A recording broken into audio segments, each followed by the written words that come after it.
বগুড়া জেলার শিবগঞ্জ উপজেলায় বিউটি পার্কে ঘুরতে আসলে এরকম অনেক বড় জিরাফ দেখতে পারবেন। ও পাশে একটা জিরাফ রয়েছে আর তার পাশেই রয়েছে পানির ফোয়ারা, অনেক সুন্দর একটা পানির ফোয়ারা। এখানে আসলে অনেকগুলোই পানির ফোয়ারা দেখতে পারবেন, অনেক সুন্দর একটা জায়গা। আমার সাথে আছে মল্লিক ভাই, জুয়েল ভাই, দেখতেই পাচ্ছেন ভিডিও স্ক্রিনে। আর দেখুন কত সুন্দর একটা পানির ফোয়ারা, কৃত্রিম পানির ফোয়ারা, অনেক সুন্দর দেখুন। আর জিরাফটা অনেক উঁচা দেখেন। আর এখানে একটা নাগরদোলা হয়েছে, অনেক বড় নাগরদোলা, মাশাআল্লাহ। এখানে আসলে অনেক ফটোগ্রাফি করতে পারবেন, ভিডিওগ্রাফি করতে পারবেন, প্রিয়জনের সাথে ঘুরতে পারবেন, মাশাআল্লাহ। আমরা খুব ভালো সময় এখানে পার করতেছি। এই নিয়ে আমার দুইবার এখানে আসা হলো, এর আগেও একবার এসেছিলাম 3 বছর আগে।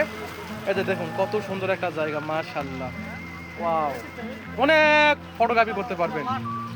যাই হোক, এই তো মল্লিক ভাই, ভাই আপনার কেমন লাগতেছে এখানে আসে? ভাই খুব ভালো লাগতেছে, অনুভূতিটা, আলুর টেনশনটা এখানে মুক্ত হয়ে গেল, খুব ভালো লাগলো। এ পাশে মানসিক শান্তি পেলাম। এ পাশে একটা অনেক বড় লেক রয়েছে। আর এখানে অনেক ফটোগ্রাফি করতে পারবেন, আনাচে কানাচে ভিডিও করতে পারবেন, ছবি তুলতে পারবেন, মাশাআল্লাহ, খুব ভালো লাগতেছে, ওয়াও।